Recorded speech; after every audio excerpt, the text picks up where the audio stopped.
Support for this program is provided by the men and women of the Louisiana Forestry Association. Through sustainable forestry, LFA members promote the health and productivity of Louisiana's forests for generations to come. And the Foundation for Excellence in Louisiana Public Broadcasting.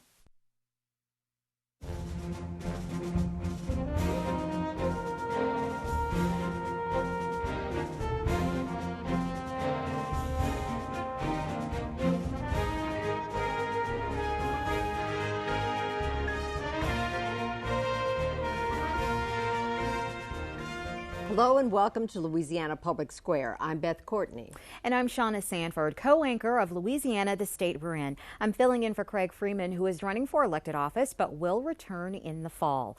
The 2010 school year recently started, and for many Louisiana students, it means a new beginning in one of the 90 charter schools across the state. Now, most of the charter schools in Louisiana are in New Orleans. In fact, 70% of the students in New Orleans are enrolled in charter schools. But charter schools can also be found in many Louisiana cities, including Farmerville, Franklin, Lafayette, and Shreveport, and rural areas like Mansoura and Delhi. The term charter school can summon up passions from proponents who see it as a silver bullet for everything that ails the traditional public school system, and from opponents who claim charter schools operate on an unregulated and unfair playing field. So what exactly is a charter school, and what is driving their growth in Louisiana? And do charter schools encourage competition with traditional public schools, or do they pose a threat? Brianna Shropshire has been a student at Dalton Elementary for the last 5 years. Her mother says her grades and attitude started improving last year after the school was taken over by the state. She liked coming to school. She liked it then, but she really like it now because she knows if she do good, she gonna get rewarded. And she made straight A's last year, so that really shocked me. Dalton Elementary became Dalton Charter Elementary in 2009, a Type 5 charter school. Until 2003, Louisiana had 4 types of charter schools, determined by who authorized the charter, the local school board or BESE, and whether the school was new or a conversion. Type 5 charters were created when the Recovery School District was established to take over and improve failing schools. Type 5 increased tremendously after Hurricane Katrina, especially in New Orleans, and today account for 56 of the state's 90 charter schools. I think a lot of people kind of associate charter schools now with Type 5s. They don't realize that there were charter schools that existed before the Type 5 charter school came into existence, and that there are other types of charter schools other than the Type 5s. Dujan Johnson is the director of the Community School for Apprenticeship Learning, a Type 1 charter in Baton Rouge. Besides confusion over type, Johnson says many people are unclear about how charter schools operate. A charter school is a public school that's run by a private organization. And with that being the case, since you're private and you don't necessarily have the bureaucracy of a school system, you have a great deal of autonomy to make decisions that will directly and immediately affect the academic welfare of the students that attend your school. Students also have the freedom to apply to any public charter school they choose. The state's Minimum Foundation Program, or MFP money, is given for public education. It follows the students to their school of choice. Basically, every child is allocated so much money by the state, and of course local tax dollars are added to that at the local level.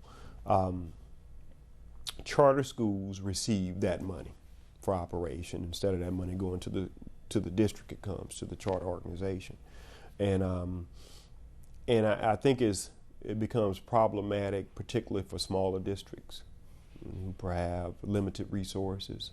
While Johnson admits that some school districts may view charter schools as competing for resources, I like to think of it as if my child wasn't in your school district, that money would follow your child somewhere else anyway. And so therefore, that money is allocated for the child. In exchange for the freedom from many of the laws and regulations that typically govern traditional public schools, charter schools have 5 years to prove themselves. If they fail to perform, they can actually be closed. Erin Bendily is the director of the Department of Education's Office of Parental Options. In general, we usually approve about half of the charter school applications that we receive. And out of those, I would say the number that we have closed down has been minimal. There have only been a handful of schools that have not made it once they get to the extension or renewal process. In terms of academic performance, Bendily says charter schools seem to be outperforming traditional public schools, particularly in the Recovery School District.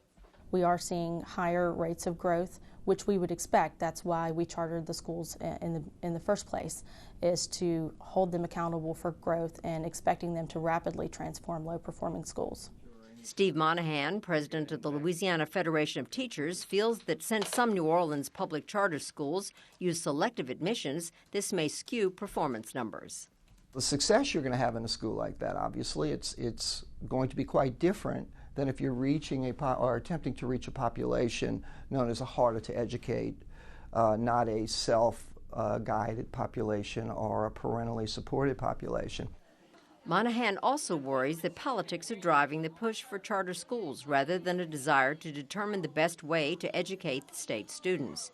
He points out that the MFP budget for the last 2 years has been frozen, but in the most recent legislative session, charter schools were given by the administration additional funding. Charter 2s were included in the governor's budget, and the funding for Charter 2s were increased.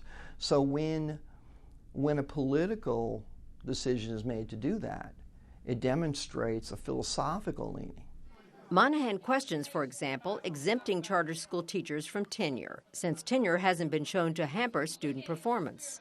If those teachers in those buildings are are treated as transitional employees that are used and used up, as opposed to nurtured for a long time relationship with what they're doing, then the model needs to be questioned.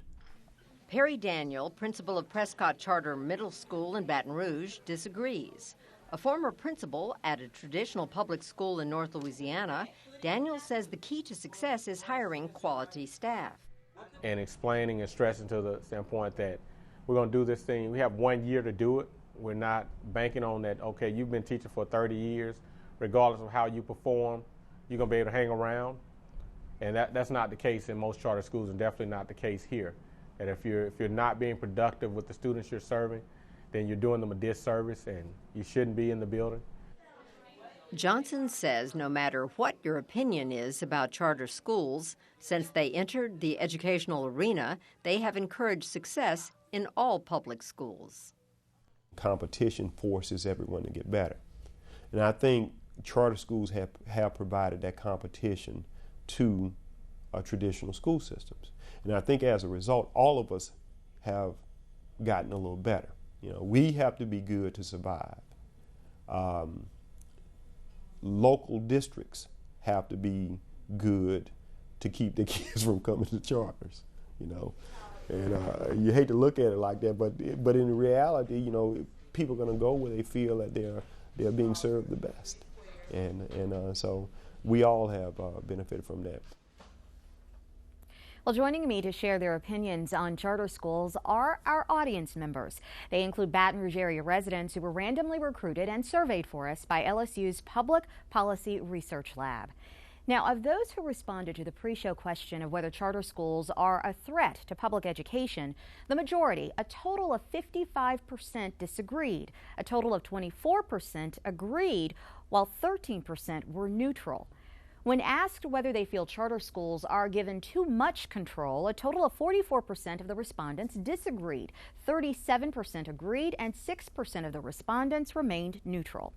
Asked to give their opinion on whether charter schools draw high achievers and students with less behavioral problems away from public schools and leave them with low achievers and students with more behavioral problems, a total of 59% of those surveyed agreed, 31% disagreed, and 5% were neutral.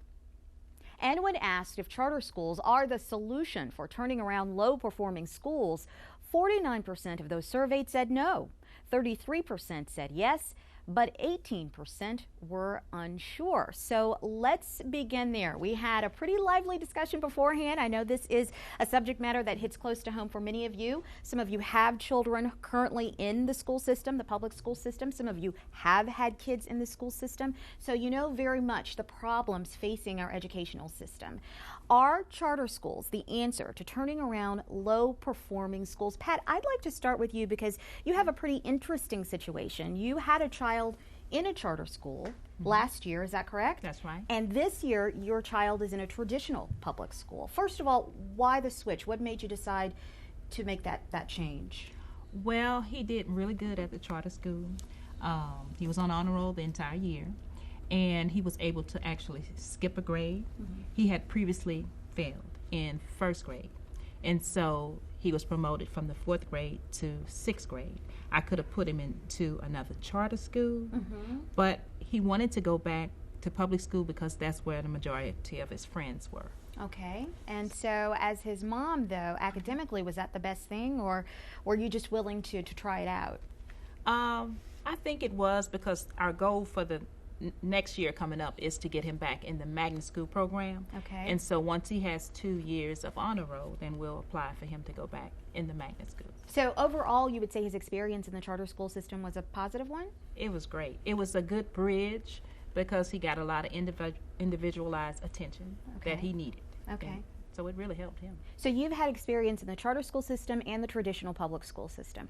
Do you think that charters are the answer to turning around low-performing traditional public schools? I tend to say yes, because the school he went to was Lanier Elementary. It had a lot of failing students before, and last year, the kids just they really just grew leaps and bounds. I saw a lot of hands-on teaching, teachers helping the kids, where I had experienced that school with one of my other children before, and it was terrible. Okay. Okay, let's get some other input. Eddie, what about you? What do you think about that? I'll bear with that, because I work at a high school in New Orleans. I had 2 principals. It's not what the charter gonna do, it's what the main leader gonna do, the 2 leaders. We at the school I was, we had a system, like a community, where each teacher had a certain group of kids, and the principal looked over everything. But the academic of this school went from low to high in 4 years. It takes time. It's not going to happen overnight, because we had 2 different principals use this certain system. I see. And these 2 guys was 2 excellent principals. The teachers, everybody can be on the same page, put it like that. For any kid to get ahead, they all got to be on the same page. And they say the charter schools are better, but public schools, they still got a lot to work on. But each school have a different system. That's why most of the schools some are high, some is low. Right. It's the leaders and the teachers who make the difference now. And New Orleans is a very interesting case, and we're going to get to New Orleans because the majority of the charter schools in our state happen to be in New Orleans. David, what are your thoughts on this whole issue of charter schools and whether they're really the answer to improving our educational system? I'm not so sure they're the answer, but I think that the last principal in the clip before said it pretty well when he said it's the competition, and that competition makes everybody better. And I think that hit the nail on the head, that competition, that if you don't do what you're supposed, we were talking earlier, if the public schools were doing the job they should have been doing, we wouldn't even have this discussion. There wouldn't be charter schools. And we have charter schools because so many of the public schools have failed. And now the public schools, in order to get those students or keep those students, are going to have to be successful and work hard and be good schools again. And so the competition is really what's going to drive that. David, what do you think? I would agree with a lot of that. I think I'm not sure exactly how each charter school is run. I don't know if they have their own board of directors or what, but it seems like the individualized, they're free to figure out what works for them, whereas I think a lot of the public school systems are hampered by their school board and then the front office, which is administering everything. And I think that, each school doesn't really get the opportunity, even if it's a good school, good principal, maybe their hands are bound at different levels. Well, is that really the answer, then turning them into charters, or maybe backing off and letting them have a little bit more autonomy? It might be that if it works, maybe someone would say, "Wow, I wonder what works," and then they figure out that there's a little autonomy. Maybe that would help. Hire good people and let them do their job. I think that's important. I have a great principal now, and let her do her job, and hire good teachers and let good teachers teach instead of trying to micromanage everybody. And right now, teachers or principals really don't have that sort of freedom, that sort of flexibility. Joanna, you said amen to that. Yeah. Well, and like David was saying, both Davids were saying, it's competition between good teachers and teachers who are tenured in, that are just going through the motions, number one. And number two, the administration and the school boards that are saying, we've got to be on this page, on this day, and doing this. When you lose teachable moments, you lose that continuity, that community, all those things that build a good school. The charter schools are successful because, just like we were saying, you've got a special community that have that buy-in. We've got a special group of kids, and we're going to, and maybe their own philosophy, but we're going to reach them this way. And I mean, you go in other states, you go into other parts of Louisiana where they have, this is our school, and every Friday night, every parent's there for the ball game, every kid's there for, every parent's there for PTA. You get in these big schools, New Orleans, Baton Rouge is going that way. We don't have that community. And so the teachers are not part of that community. The parents are not part of that community, and we're losing it. So there's a lot of factors that come into play that strengthens the charter school philosophy. Right. That's what well, we know that parental involvement is very, very important, but what about those kids that don't have parents who are as involved? What happens to those kids? Where do they go? But in a small community, those kids they're hugged and surrounded by that community that will support them. In a big, huge city like New Orleans and Baton Rouge, there's not enough of that family, that community that can take them in. Stephanie, you want to jump in on this conversation? Well, I agree.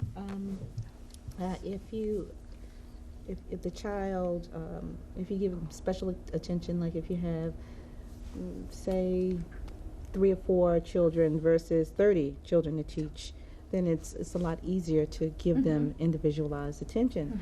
I don't know if it's better, but I know that it would work in terms of education. If you can spend all day going over problems and each child gets it, and you can move to the next phase of educating the child, as opposed to having a large group of kids and 5 didn't get it and you got to stop, and the other 25 are frustrated because you had to stop. So at this point, I like the size of charter schools. The student-teacher ratio is what you find very attractive.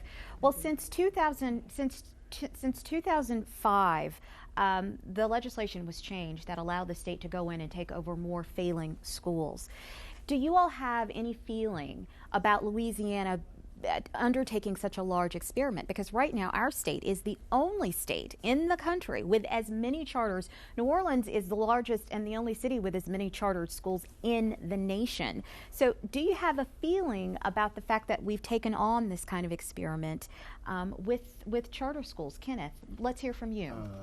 I think it's a good thing too, because charter schools seem to be more firm.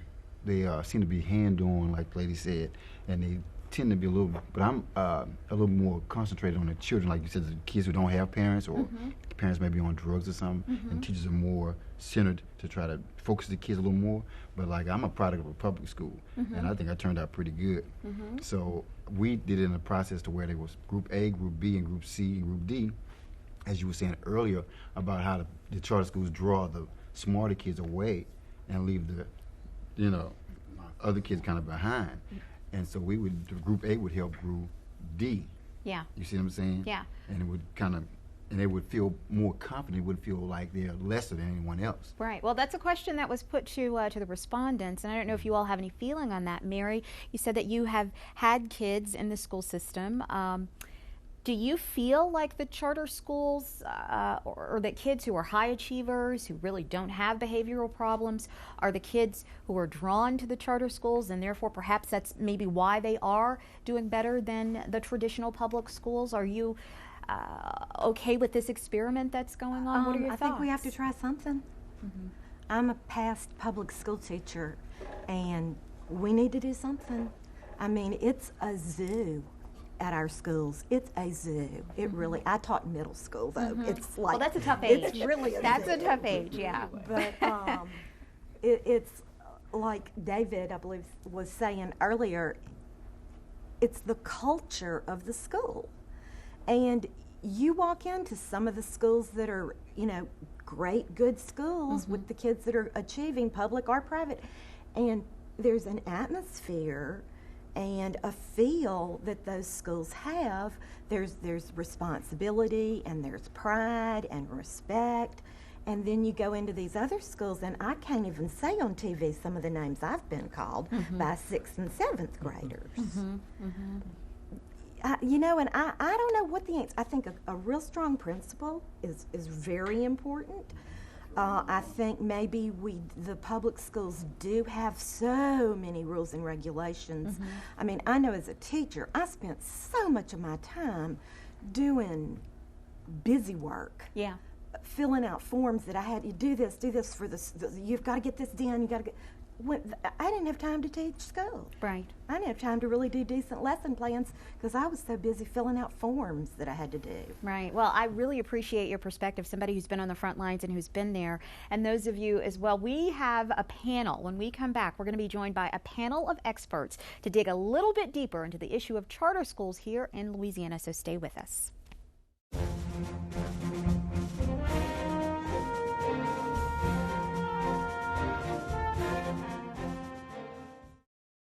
Welcome back, everyone, to Louisiana Public Square. The conversation continues. We're discussing charter schools in Louisiana.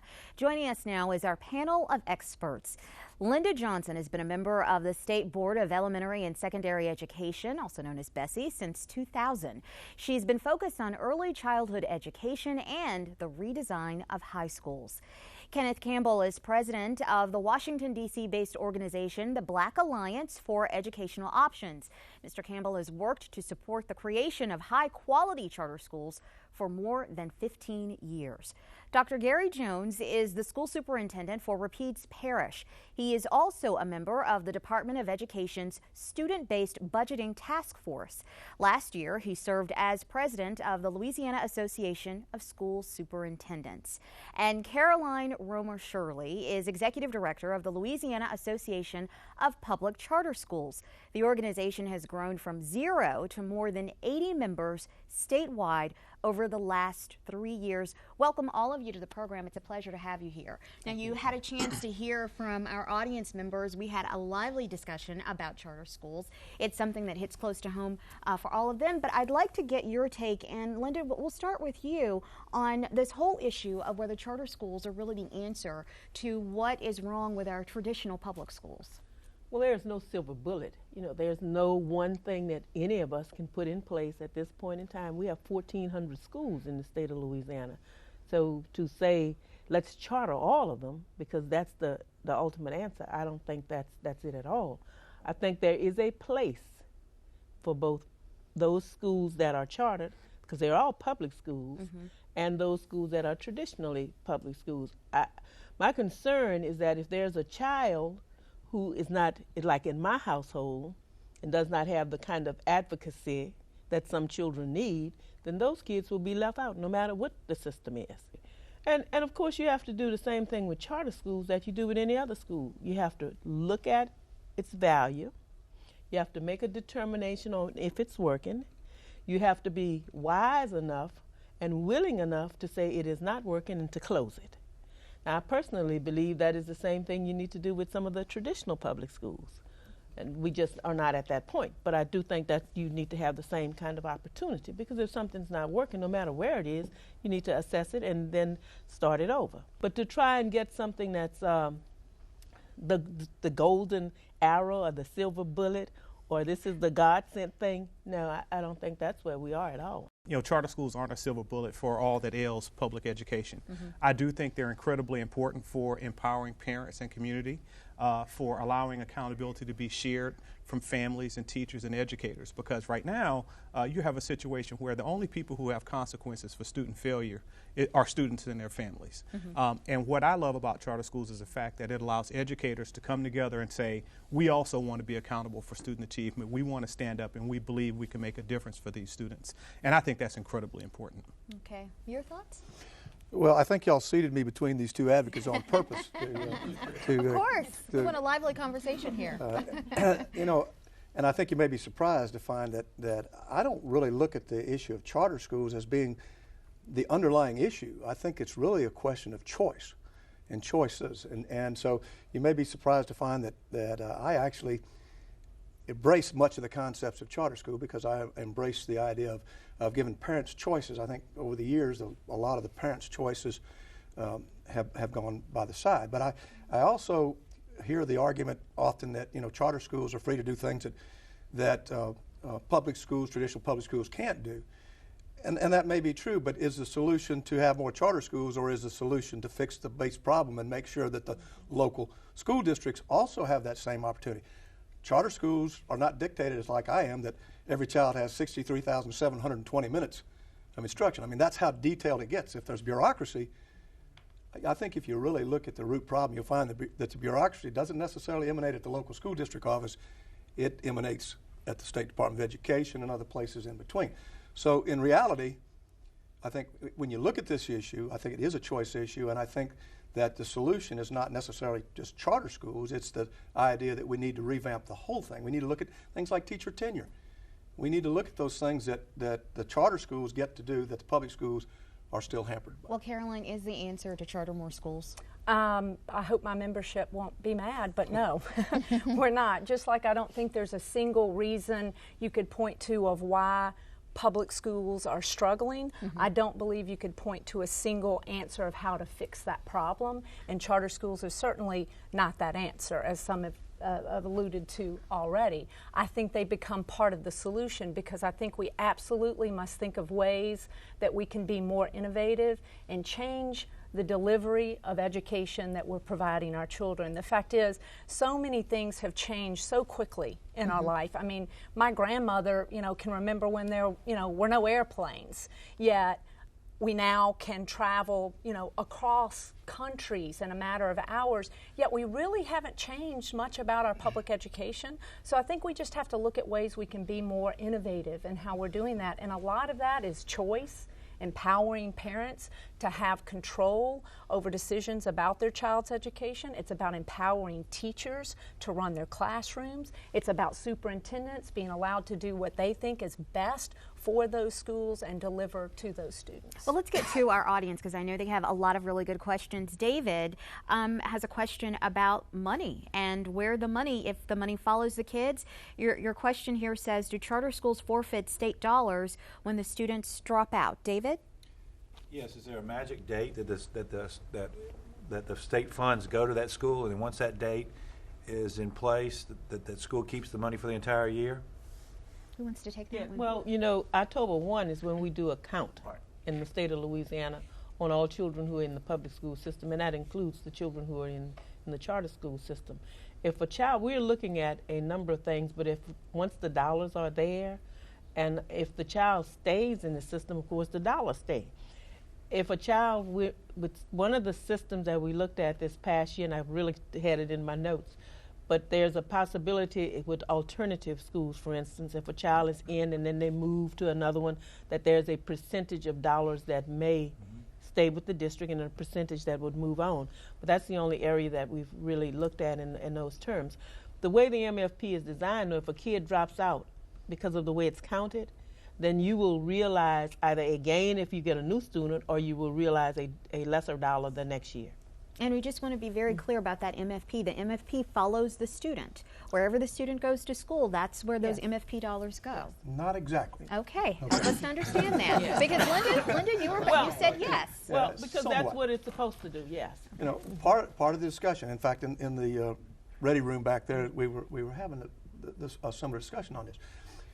In the public school system, we get the state money, MFP money, and the local money. Okay. And if a child goes to private school and gets expelled, then I have the responsibility for that child to come back into the public school, but I didn't necessarily get any money for that child for that year. And the question I was asking them in the room in there, and I don't think they're quite sure on the answer either, is if a child gets expelled from charter school, I still have the responsibility to educate that child. But I don't get a check back. Wherever the money is on October 1 is where the money is. So it doesn't, you know, and the thing about that is that it's sometimes really, really difficult because I'm required to provide an education for those children no matter where they are. If they get expelled from there, I'm still required to provide them with an educational opportunity. So I'm not quite sure that the money follows the child, and one of the issues with student-based budgeting is will it be backpack? Will it go with the kid when the kid goes from school A to school B? We don't historically do that. If a kid leaves my parish after October 1 and goes to Avoyles Parish next door, we don't send any money over there, and they don't send me any money.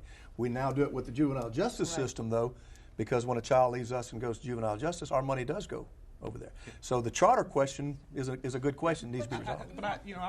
I think Dr. Jones is kind of right, but I think it's more complex than that, you know, kind of simplistic answer. Quite honestly, if it is a local district approved charter, so if Dr. Jones creates a charter school in his district, then all those funds are within the district. And so if a child is expelled from a local district charter school, then all those funds are still there. You know, it's not as if they have lost funds because that child is still a part of, you know, the Rapides Parish School District. And so I think, you know, we have to recognize that the way that you structure the charter school arrangements, the way you do the contracts have a big impact over issues like that. And you certainly, we certainly have the ability to arrange those contracts to account that would for be those a type 1 type charter. And that's will be a policy issue. Down the road, we'll have to look at these because if in New Orleans, for instance, you have kids who are not in the charter, who started in the charter school, whose dollars went to the charter school, but who are now somewhere else, and if we don't have a policy to govern what happens to them, even though they're in the district, they may not be in the recovery school district's charter. So we may have to make sure that the application addresses the policy so that we will have some control and some knowledge of what happens with the funds. You know, I would just like to point out, they're all correct. It's a really complex formula. It's very difficult oftentimes to track children, to track those dollars. But what I'd like to point out is I just read a recent study that showed from 1971 to 2006, we increased per student spending in public schools nationally by more than 123%. Do you know how much we increased the academic performance of our schools compared to that? Zero. Zero. We always talk about the money, we always talk about the grown-ups, but at the end of the day, we must look at what is working in the classroom, and the other stuff should fall into place. I guess I would be naive to say the money doesn't matter. Even my charter schools that are members of the association talk a lot about the dollars. So I'm not pretending it isn't important, but we're spending the money, guys. A lot it's of that not is inflation, working. though. From 71 to 2006, we there's a spend lot more of than inflation. $7 billion in this state alone. Nominal dollars. $7 billion in this state alone in federal dollars, state dollars, and local dollars. Most studies rank us at best in the low 40s, at worst 49th in America. There's something, it's not about the money. Well, that is really very puzzling, and it makes you wonder, if not the money, then what? But I want to get some more participation in here from our audience members. This question of autonomy keeps coming up, and Mary is a former public school teacher. And Mary, you talked a great deal about how your hands were literally handcuffed with paperwork. Talk a little bit about that. Yeah, I can just remember sitting all weekend long trying to do my lesson plans because I didn't have any other time during the week at all, because all those rules and regulations and all those things you have to fill out, and it just drove me crazy. I would say I don't have time to make good lesson plans. Yeah. I do not have time to do what I really should be doing the most, because I'm so busy doing all this stuff. Busy work is what I would call it. In the charter school movement, we refer to that as death by 1,000 paper cuts. And I think the superintendent could probably relate to that as best as anyone sitting up here. Absolutely. Are all of those regulations... autonomy? Okay, you say the charter schools are more autonomous, but they're in the public school system, so those 4th graders and those 8th graders are having to take the leap. Absolutely. So therefore, aren't the charter schools having to follow the comprehensive curriculum extremely closely? No, they don't have to follow. They don't have to. No. But No, we have to take the test, Yeah. but Take the we test. are left to empower to set that curriculum to however we believe can meet those standards and the needs of those They children. don't even have to use the state-approved textbooks. Right. Exactly. But also, But they're tested Yes. according to Same test. Right. Same Exactly. test. Same test. which is based on the when we comprehensive first did the curriculum, right? comprehensive curriculum, districts had an opportunity to develop their own. Most of them, I think most of y'all now use the state-developed curriculum. So but that was a decision that they could have developed. I believe 3 or 4 districts back then decided that they would do their own. But for the most part, they all used the state-developed curriculum. But in terms of autonomy, and I do like your example of the paperwork because I hear it all the time, you know. And now that we're in the age of technology, it does not seem to have helped at all in terms of that. There are just more forms, more regulations, more this you got to fill out. I think that that's just one of the, and I don't believe it is something that's just going to be true with traditional schools. I think it's going to also end up being true with charter schools, because you have the federal forms and you have the this form and you got the lunch and you got, you know, it's just, that's what it is. Now, personally, I think that there ought to be a way to do it that's more advantageous to teachers. But I think there's a difference between, you know, regulation and autonomy. I don't think they're the same. I mean, there are certain things that schools have to do, you know, because of regulation, and that's okay. I mean, there's certain paperwork that you have to fill out. Autonomy really means that you have control over your budget, which means you decide how every dollar is spent for the children who go to your school. You have autonomy over hiring, which means you hire the people that can make a difference with your kids, and if they can't, you know, you have to be able to let them go, and you have the ability to do that without calling central administration to, you know, figure out what the process is. It means that you have control over your calendar, which means if I need a longer school day and school year, if I need to go on Saturdays or year-round, you have the ability to do that. And it means you have autonomy over your education program. So you design which math program, which reading program is going to be best to allow those students to excel and to meet those standards. And those key pieces of autonomy really is what it's all about. You know, we're going to hold you more accountable. You know, we're going to judge your performance, and if you don't make it, you know, your school can be closed. But we're going to give you the freedom to meet those standards as you see fit, and I think that's incredibly important. If I may ask a question on this issue concerning regulations and autonomy, I support charter schools, but at the same time, I support public schools. My son wants to play football, so he wants to go to a public school. I have a child who's disabled, and I'd love for him to go to a charter school because I think he's going to get more attention in a charter school. But what's the difference in the funding regarding disabled children and regulations versus autonomy with disabled children? Let me explain to you. We get federal IDEA money, which is basically for those and that same money, whether the kid's in charter or in public, is going to go for that. Traditional. They're both public. Okay. Well, we have to make that clarification. I know, because it's all is a public school. Yes. But the point I was trying to get here is that questions about the accessibility of special needs students, English language learners, all you have to do is look at this week's front page of Education Week and see there's an extensive article in there that on the national level, charter schools are being encouraged to accept more English language learner students. Prior to this, there's been questions about accessibility for special needs students. So, and once again, it comes down to what is the relationship between the district and that charter. Is it a type 1 charter that the district bought into in the first place, or is it a state charter that the state actually has it and takes the money to? So we don't have a lot of interaction between the last type charter and districts. But on the first type charter, we do. At the end of the day, though, the money follows the kid on that. That is one place that it does. We have that same obligation for children in private school. Actually, I want to say a nice word about our law and our policymakers like Ms. Johnson. In many states, charters struggle with equity in how they're funded. In Louisiana, we actually are pretty close if not right on with the publics in equal amounts of dollars. So that MFP, the way we're funded, both all traditionals, Wait a minute, builds into it. Didn't you just say public? Public. I said all public. All public.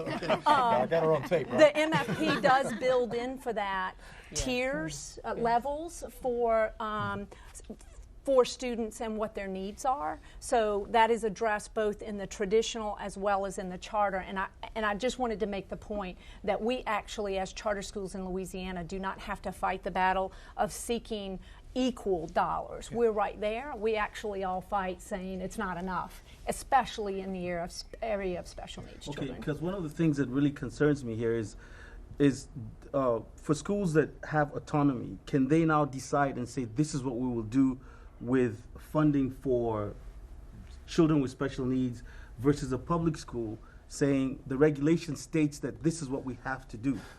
No, federal regulation determines exactly how that child needs to be served. There's also a grant program for those IDA dollars where the school has to detail how they're going to serve the students and how they're going to use those funds. So while they do have autonomy in spending, that's one area where those funds are reserved for serving special needs students. Pretty prescriptive. And I will tell you that in all my years in education, and it's about 40 years now, I have never seen, even if it's a type 5 charter that has nothing to do between the local district, the level of discussion between the special needs professionals at every level, I can't imagine a school district that wouldn't reach out to any child, whether they were in a traditional public school or in a charter school, with all the resources available. I serve kids in neighboring parishes that have such low density that we do, and that's something that's always been done. I wouldn't worry about your special needs child getting whatever, so wherever you choose to put your child. But that's an important point. I mean, now as a parent, if charter schools are available in your community, you do have some choice. And this is where I think parent education is incredibly important. We have to make sure parents are educated about charter schools. They understand what they are and what they aren't. And they also understand that not every charter school might fit your child. I mean, you may go with a special needs child and you talk to the administrators, and they have to be open and they have to be ready to serve all students. But you may get there as a parent and say, no, I kind of like where I am. And that's a great thing. I mean, for a parent to be able to make that decision where their child is going to be best served. You make it sound very easy, but I have to say there are a lot of critics out there who are listening to you and who are probably saying, I take issue with what you're saying because I have a special needs child and I find it very difficult to get my child in a charter school. Charter schools are public schools, but some people would say they're very selective, and it's very, very difficult for those parents out there who have disabled children, whether they are severely disabled or have any sort of handicap or problem. What do you say to that? That's a very real problem. Well, and so let's be real with everyone I think here. there are two things I say to that. I think we would all be naive if we believed that across public education they aren't people who try to game the system. But this is what I know about the state board, and I believe local school boards also, is that if someone is doing the wrong thing, they're going to come down hard on those schools. And so if schools are denying students an opportunity to attend, and they shouldn't be doing that, I have every confidence in the world that Ms. Johnson at the state board or a local school board is going to come down like a ton of bricks on those schools. And so while there may be some conversation about that, there are a few instances where they've really found specific instances of wrongdoing. For the most part, people I think are trying to be honest and trying to really work this system. And it should also be about the quality of the services being provided. Yeah. We get real caught up in the numbers, but at the same time, you have to ensure that you're providing those quality services. And just as an example to that criticism, New Orleans is often brought up around special needs because that's a district that's predominantly charter schools now. 60+% of students in New Orleans attend a charter school.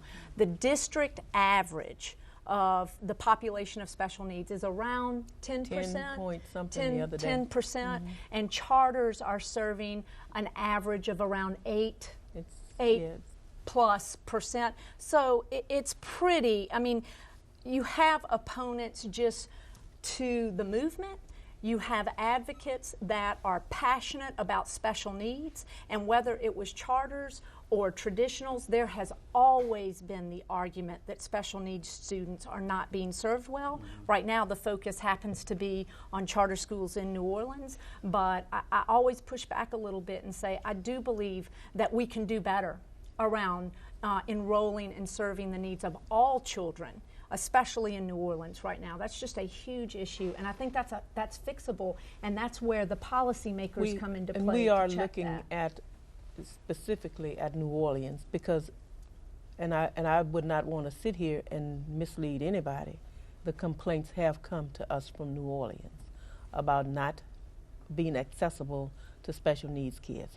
As a matter of fact, just this week we had them to come from New Orleans and to talk about this. I personally have asked the superintendent, and I think it's in a motion, that we look at the percent of children who are in the charter schools with special needs, the kind of disabilities they have, and if those disabilities are being addressed. Because it would be inhuman of us to call ourselves educators in the public sector and not to provide the kinds of services that an IEP specifically written for a child is not addressed. So yeah, exactly. we will, I can tell you, as long as I'm on the board, that is something, and it didn't just start, that I will be looking at. And I think it's also important to mention when we talk about special education, first of all, the lottery process and the admissions process is designed to be blind to that fact. You know, there is nothing in, if you look at the chart, you know, the application for admission for a school, there's nothing that asks, is your child special needs or anything like that. So in many ways, this process should be blind. You know, it should be a blind process. You know, and I hesitate to advocate for these folks because we do battle all the time. I don't want to give them an up. You know, I don't want to give them a leg up. But you have to look. You know, and this has historically been a criticism of charter schools. That significant segments of the community are underrepresented, the special needs students, English language learners, and so forth. But you also have to recognize that that a lot of that stuff lingers long after it's cured, and that charter schools are evolving. They're not the same as they were 5 years ago, 6 years ago when we first started hearing this. And you know, those of us that are superintendents, when we find out something like that, when we get a case that somebody comes to us and says, I took my child down to the charter school and they encourage them to come to us, I don't hesitate to jump her at the BESE meeting and jump in. It's happened, you know. And I will tell you one thing they've always said: give me a specific name, and we'll deal with it. So you know, I have to give them credit for that. Joanna, you've been chomping at the bit. I have. Well, and everything you're saying, and I'm not. I'm public school. Different kind of public school, but I'm public school. Traditional public school. You and I are surrounded. But I actually believe that by giving parents a choice, that's the key. Now, I am old. I have a certificate, a teacher certificate for the rest of my life, which says I don't have to go and get any kind of training, additional workshops. I am a teacher, and I'm a teacher for life. How do you evaluate it? Well, first of all, you haven't tried that. That's not true. That's what I'm going to say. You have a Type A certificate, valid for life. Right. Go try to use it. Yeah. You'll find out it's valid for the life of how long it takes you to get the certain amount of updates that you have to. And I have, because I'm that kind of teacher. Yeah. But that being said, if I was at Sicily Island, where I used to teach, up in North Louisiana, I would never have had to done another thing for the rest of my life. But if you notice on there, it says valid for life for continuous service. Right. And if you had worked continuously, you would have had professional development. Right. You would have had all the things that go with it. So you'd be up to date. Right. Now, if you come back, you got to do it. But let's move on from where I'm going. Yeah. It's a huge tension point across public education, and how do you hold teachers accountable for student performance? And some would argue that we haven't created the proper measuring tools to do that yet. Others would say we're headed in the right direction. I believe that, I know in private world, you are held responsible for your job. And so at some level, we do have to figure that out with educators, and the fact that on average it takes 3 years in this country for a teacher to gain tenure. 3 years in the classroom. That's not very long. That's not long at all. In this state, I believe, Ms. Johnson, I think it was last year, 2 years ago, you know how many teachers were let go due to being ineffective? Less than 5. Less than 5. Yes. Less than 5 people. Wow.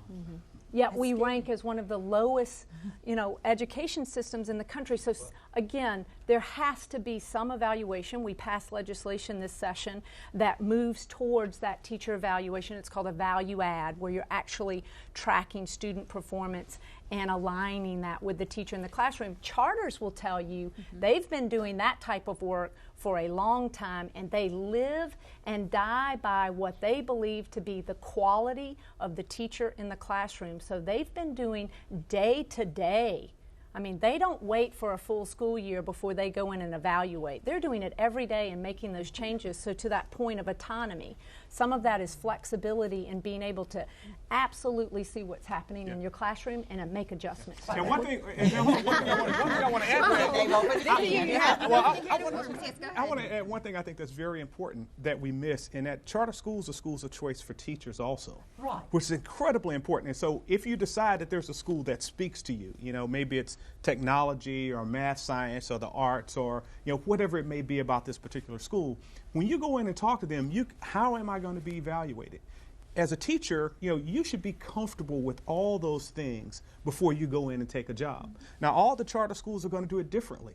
But again, it's great because as a teacher, you get to go in and say, I really don't want to be evaluated. Because again, a charter school, if you don't, a charter means a contract. Absolutely. You have a contract with what we call your authorizer.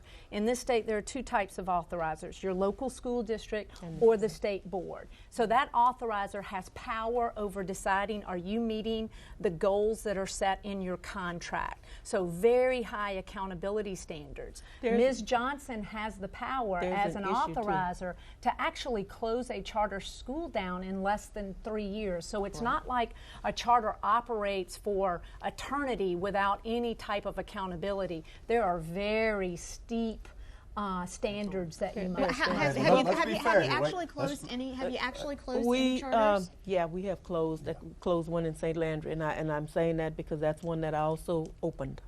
I was very instrumental in having it opened, and I was extremely instrumental in having it closed because of performance. But one of the things that we have in Act 54 right now, we approved a task force made up of about 32 people to look at an evaluation method because of the law. Now, I personally am really glad that we're doing that, because all of the onus since we started accountability, in my opinion, has been on the child. Absolutely. And so, you have to take that onus off of the children and say, wait a minute, this little Johnny didn't pass 4th grade LEAP, but what is the real reason behind that? What is the real reason? And typically it is because he didn't have an effective teacher over a period of time. So I think that looking at a way of evaluating teachers is going to be fundamental to what's going to happen in accountability. And we're one of 47 states that will use a common set of standards. And I'm very supportive of a common set of standards, because I believe if a child leaves Louisiana and goes to Texas in the middle of a school year, somewhere along the way, he ought not go in and have to just fall on the floor because he doesn't have a clue what they're doing. And I got to let Dr. Jones jump in here. And this is important, because what they said is true about the charter schools not having to deal with the tenure issue and so forth. But the fact is, if I have a local charter with one of those, I still have the tenure laws to deal with. So when the local charter decides that that person is no longer on their faculty because of their performance, I now have to deal with that. Don't. The law just changed. Well, the law just changed. Okay. No more leave of absence. Well, I would just so tell you can't use that one. Leave of absence. Wait a minute. Leave of absence. Oh, no. What I'm talking about is if I have a teacher in my district. I'm talking about if I have a teacher in my district who has tenure. Right. Okay. And that is my charter with that. Right. And that teacher is still. And if you don't think in it that, look at Orleans Parish right now at how many lawsuits they're involved with. As a result of Hurricane Katrina. But that's a different issue, though, Dr. Jones. Well, they may be literally different for do not you, have but it's to do a part that. of the charter school. Yeah, Right. no, don't have to do that. You don't have that responsibility. Okay. Well, you learned something new. To be continued. Right. Another discussion for another time. That means we're going to have all of you come back here. Oh, Lord. I'm ready. I am too. Well, wonderful. Yes. There is a relationship that exists between the state board and between traditional schools and between charter schools and between schools that are in the MFP differently, like the one you're at, So there's a relationship, and there are things that we support. Now, I will not support every charter school that's brought to me. I will absolutely not support it. I don't mind going on record saying it. I also don't like for-profit charters. Just don't like them. But I will not support just to be supporting. But when it is good, because, see, I'm about the children and their education. So when it is good, I will support it. Oh, that's very interesting, and something that we didn't point out. Not all charter schools are not-for-profit. That's there right. are some for-profit charter schools. That is absolutely not correct. No, but Caroline, do not have any type of for-profit connected to them, and they're all run by non-profit boards. In Louisiana. In Louisiana. In Louisiana. Not nationally. They're all non-profit boards. No, nationally, they're all nonprofits. But they some of them are for-profit managed. They have the right contract. to choose. Okay. I'm being told we have to. We just have to wrap it up. I'm sorry, but thank you all so very much. The best part's just now I starting. know, it is. We want to thank all of our panelists, Ms. Johnson, Ms. Shirley, Dr. Jones, and Mr. Campbell. When we come back, we'll have a few closing comments. Stay with us.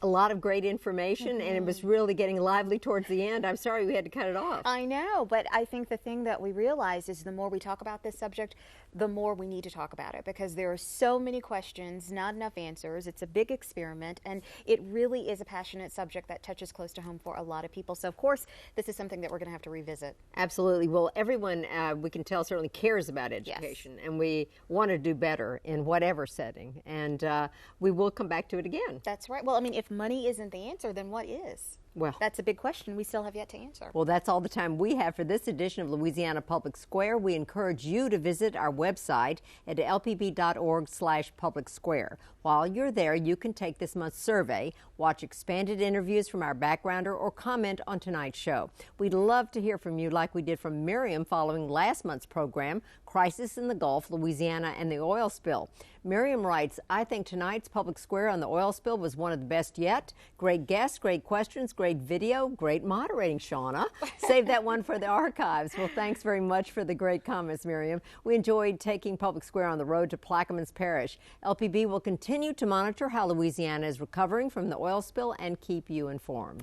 Well, should Louisiana join 11 other states in supporting Arizona's controversial immigration reform law? One state senator says absolutely, and he's already started crafting a similar bill. Join us next month as we explore how a big problem, or rather how big a problem, illegal immigration really is in our state, and if more legislation is truly needed on immigration reform in Louisiana. Thanks so much for watching, and have a good night. Good night, everyone.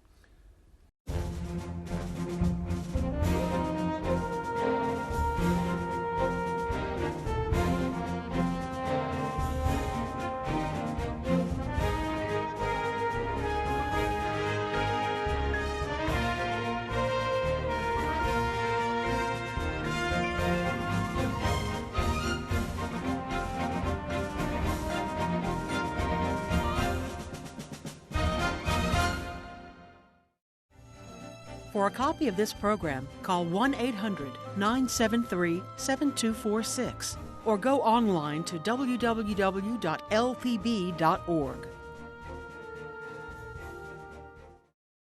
Support for this program is provided by the men and women of the Louisiana Forestry Association. Through sustainable forestry, LFA members promote the health and productivity of Louisiana's forests for generations to come. And the Foundation for Excellence in Louisiana Public Broadcasting.